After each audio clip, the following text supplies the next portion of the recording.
Hi friends, നമസ്കാരം.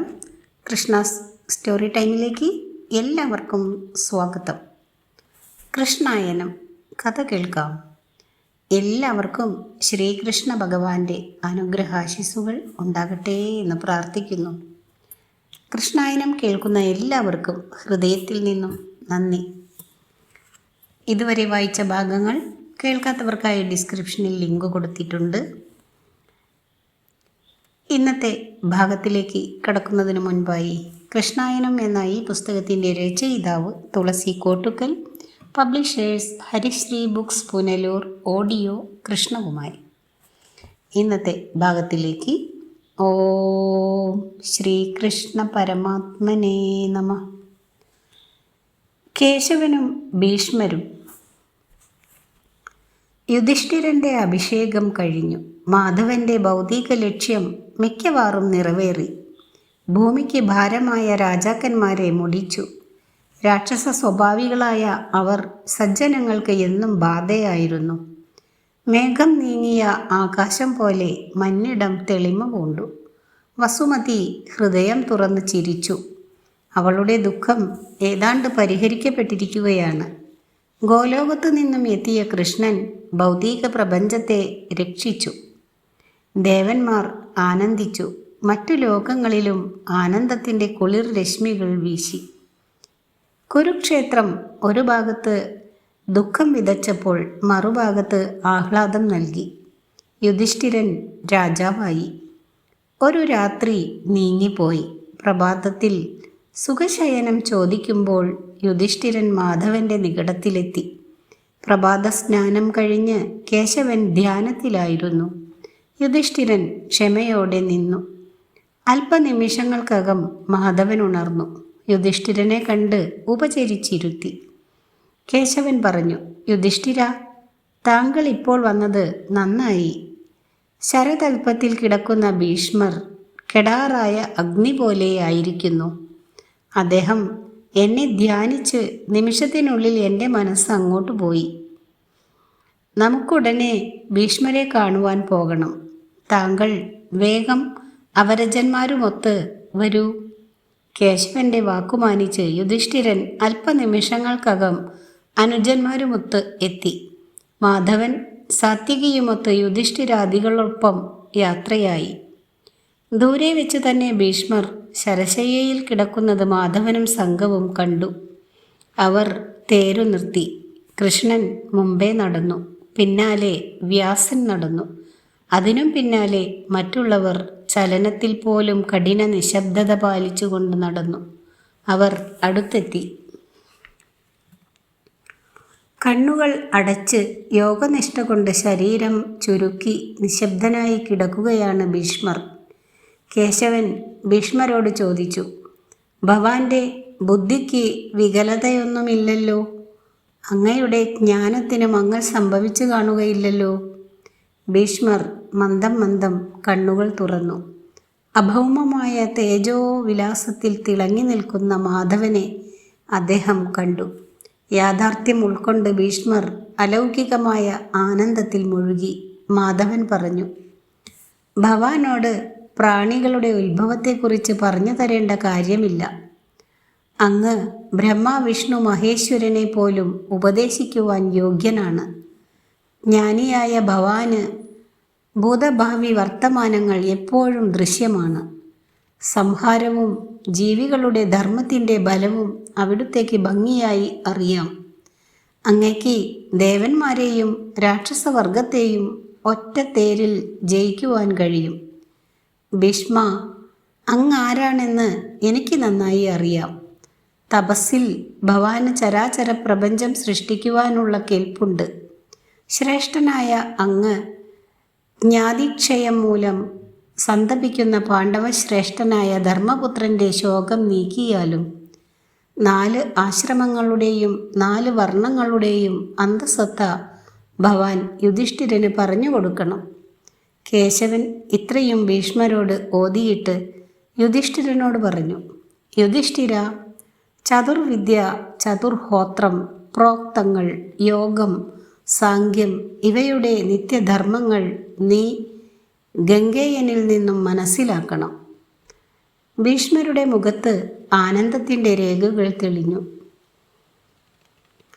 എവിടെ നിന്നോ രക്തബിന്ദുക്കൾ ആ മുഖത്തോടിയെത്തി. കേശവൻ പറഞ്ഞു, ദാനത്താലും തപസ്സിനാലും ഭവാൻ ശുചിയാണ്. പരമനിർമ്മലനായ നിനക്ക് പോകുവാനുള്ള സമയം ആഗതമായി. ഒരിക്കലും തിരിച്ചു വരേണ്ടതല്ലാത്ത ഒരു ലോകത്തിലേക്കാണ് ഭവാൻ പോകുന്നതും. ഭൂമിയിൽ അങ്ങയുടെ ജീവിതകാലം ഇനി ദിവസങ്ങൾ കൂടിയേയുള്ളൂ. അതു കഴിഞ്ഞാൽ പുണ്യബലത്തോടു കൂടിയ ഈ ഉടൽ നീ ഉപേക്ഷിക്കും. പരംതപ, അങ്ങ് പരലോകം പ്രാപിച്ചാൽ അങ്ങയിൽ തെളിഞ്ഞു നിൽക്കുന്ന ജ്ഞാനം നശിച്ചു പോകും. അതുണ്ടാവാതിരിക്കുവാൻ എല്ലാം യുധിഷ്ഠിരനോട് ഓതിക്കൊടുക്കണം. ഭീഷ്മർ പറഞ്ഞു, മധുസൂദന, അമ്പേറ്റു തുളഞ്ഞവനായ എൻ്റെ ഉള്ളം നടുങ്ങുന്നുണ്ട്. ഗാത്രം തളരുന്നു. ബുദ്ധി തെളിയുന്നതുമില്ല. ഓർമ്മകൾ കലങ്ങി മങ്ങുന്നു. ബലവും ക്ഷയിക്കുന്നു. ജീവൻ പോകുവാൻ തിടുക്കമായിരിക്കുന്നു. മർമ്മങ്ങൾ നോവുന്നു. വാക്കുകൾ തൊണ്ടയിൽ കുരുങ്ങിയാൽ അങ്ങ് ക്ഷമിക്കണം. കേശവൻ പറഞ്ഞു, മഹാബാഹോ, അങ്ങയുടെ വിനയപൂർണമായ വാക്യം യുക്തിസഹം തന്നെ. അങ്ങയുടെ വിഷമം ഞാൻ അറിയുന്നു. ഇതാ ആ മനസ്സിനോട് ഞാൻ പറയുന്നു, ബാണം ശരീരത്തിൽ വരുത്തിയ മുറിവുകൾ താങ്കൾക്കിനി ആർത്തിയായി തീരുകയില്ല. നിനക്ക് മൂർച്ച വരുകയില്ല. ശരീരവും മനസ്സും നോവില്ല. എല്ലാ ജ്ഞാനങ്ങളും മനസ്സിൽ ഉദിക്കും. നിനക്ക് ബുദ്ധിക്കുറവോ ബുദ്ധിഭ്രമമോ ഉണ്ടാവുകയില്ല. നിന്റെ മനസ്സ് സത്വത്തിൽ നിൽക്കും. ഹൃദയം കാറൊഴിഞ്ഞ ആകാശം പോലെ ശുഭ്രമാകും. നിന്റെ അന്തരിന്ദ്രിയങ്ങളിൽ എല്ലാം തെളിഞ്ഞിരിക്കും. അനുഗ്രഹം സ്വീകരിച്ച് ഭീഷ്മർ ഏകാഗ്രചിത്തനായി. അന്നത്തെ സായാഹ്നം ആഗതമാവുകയാൽ യുധിഷ്ഠിരാദികൾ തിരികെ പോന്നു. കേശവൻ 2-ാം യാമത്തിൽ ഉണർന്നു. ധ്യാനത്തിൽ ലയിച്ച് കേശവൻ ഗോലോകത്തിലെത്തി. അഭൗതികമായ ആ തേജോലോകത്തിൽ സച്ചിദാനന്ദമൂർത്തി വിളങ്ങി. നിമിഷങ്ങൾ ഇഴഞ്ഞു നീങ്ങി. ബ്രാഹ്മമുഹൂർത്തം കഴിഞ്ഞപ്പോൾ ധ്യാനത്തിൽ നിന്നുണർന്ന കേശവൻ സാത്യകിയെ വിളിച്ചു പറഞ്ഞു, യുധിഷ്ഠിരൻ്റെ സമീപം എത്തി പറയുക, ഭീഷ്മരുടെ സവിധത്തിലേക്ക് പോകുവാൻ വേഗം തയ്യാറാവണമെന്ന്. യുധിഷ്ഠിരനും അനുജന്മാരും മാത്രം മതി ശരശയ്യ തലത്തിലേക്ക് പോകുവാൻ. ദാസന്മാരോ പിണിയാളുകളോ വേണ്ടെന്നും അറിയിക്കൂ. കേശവൻ്റെ വാക്കറിഞ്ഞ് പാണ്ഡവർ വേഗം രഥം പൂട്ടി മാധവൻ്റെ സമീപത്തിലെത്തി. അവരൊന്നിച്ച് ഭീഷ്മരുടെ നികടത്തിലും ചെന്നു ചേർന്നു. അനേകം ഋഷിമാർ ഭീഷ്മരുടെ ചുറ്റും നിൽക്കുന്നുണ്ടായിരുന്നു. പിതാമഹൻ കത്തിജ്വലിക്കുകയാണ്. ആ രൂപം കാണുവാൻ തന്നെ പുണ്യം ചെയ്യണം. നാരദൻ യുധിഷ്ഠിരനോട് പറഞ്ഞു, യുധിഷ്ഠിര, ഈ കിടക്കുന്നത് അറിവിൻ്റെ അപാരതയാണ്. ആ ജലപ്പരപ്പിൽ ഒരു തുള്ളിയെങ്കിലും സ്വന്തമാക്കിയാൽ ജ്ഞാനവൃദ്ധനാകാം. ചോദിക്കുക. കാലം പാഴാക്കാതെ എല്ലാം അറിഞ്ഞു വയ്ക്കുക. യുധിഷ്ഠിരൻ പറഞ്ഞു, കേശവ, ഞങ്ങൾക്കൊന്നും ചോദിക്കുവാൻ ധൈര്യം വരുന്നില്ല. മണ്ണിനോടുള്ള കഠിനമായ ഞങ്ങളുടെ ആഗ്രഹമാണല്ലോ മുത്തച്ഛനെ ഈ നിലയിലാക്കിയത്. ആ ചിന്ത ഞങ്ങളെ കൊല്ലുന്നു. അതുകൊണ്ട് അങ്ങ് സംസാരിക്കുക, ഞങ്ങൾ ശ്രോതാക്കളാകാം. കേശവൻ്റെ അഭിപ്രായമനുസരിച്ച് ഭീഷ്മൻ യുധിഷ്ഠിരന് രാജനീതിയടക്കം എല്ലാം ഉപദേശിച്ചു കൊടുത്തു. 5 ദിവസം ഇങ്ങനെ കഴിഞ്ഞു. 6-ാം ദിവസം പുലർന്നു. യുധിഷ്ഠിരനും കേശവനും ശരശയ്യയ്ക്ക് സമീപം എത്തി. ഭീഷ്മർ പറഞ്ഞു, കേശവ, ദിവാകരൻ വടക്കോട്ട് യാത്ര തിരിച്ചിരിക്കുന്നു. മാഘമാസം വന്നു. ശുക്ലപക്ഷം ഇപ്പോഴും ബാക്കിയുണ്ട്. കേശവ, എനിക്ക് പോകുവാൻ സമയമായി.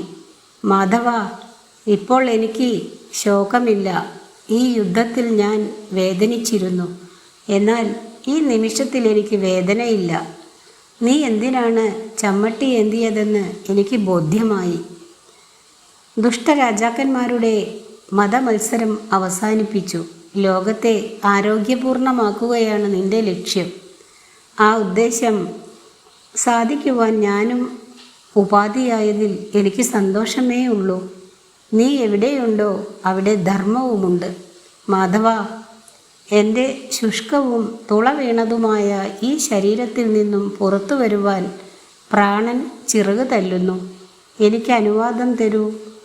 നിന്റെ പുഞ്ചിരി തഞ്ചുന്ന വദനാമൃതം നുകർന്നു വേണം എനിക്ക് പോകുവാൻ. ആർക്ക് കഴിയും ഇത്തരമൊരു യാത്രയ്ക്ക്? ലയിച്ചു ചേരേണ്ട മൂർത്തിയുടെ സാന്നിധ്യത്തിൽ തന്നെ ജീവൻ മുക്തമാകുക. മാധവ, ഞാൻ വരുകയാണ്. ആ ശബ്ദത്തിന് സ്ഫുടത കുറഞ്ഞു. മെല്ലെ മെല്ലെ ചുണ്ടുകളുടെ അനക്കവും നിന്നു. അഭൗമമായ ഒരു തേജസ് മുഖത്ത് ദീപ്തമായി. സ്ഥലകാലങ്ങൾ ചുരുങ്ങി ഭീഷ്മരിൽ തങ്ങി. വിങ്ങുന്ന മനസ്സുമായി എല്ലാവരും നിന്നു. അനന്തകോടി രവിദീപ്തി തഞ്ചുന്ന ഒരു പ്രകാശപുഞ്ചം പൂർണ്ണമായി ഭീഷ്മ ശിരസിൽ നിന്നുണർന്നു. മാധവനെ വലം വെച്ചു മിന്നൽ വേഗത്തിൽ അനന്തതയെ പ്രഭാപൂർണമാക്കി മറഞ്ഞു. ഭീഷ്മർ ചരമശയ്യ പൂകി. നദിയുടെ ഹൃദയം പിളർന്ന് ഗംഗാദേവി കയറി വന്നു. അവരെ കേശവന് മാത്രമേ കാണുവാൻ കഴിഞ്ഞുള്ളൂ.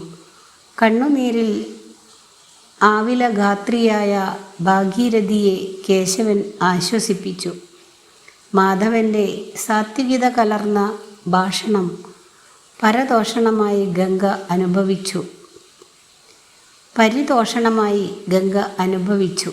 അവർ നദിയുടെ ഹ്രദത്തിലേക്ക് ആണ്ടുപോയി. ഇതോടുകൂടി ഈ ഭാഗവും അവസാനിച്ചിരിക്കുന്നു. അടുത്ത ദിവസം ദ്വാരകയിലേക്ക് എന്ന ഭാഗം കേൾപ്പിക്കാം. വീഡിയോ ഇഷ്ടമായാൽ എല്ലാവരും ഒന്ന് ലൈക്ക്, ഷെയർ, സബ്സ്ക്രൈബ് എന്നിവ ചെയ്യുക. Thank you.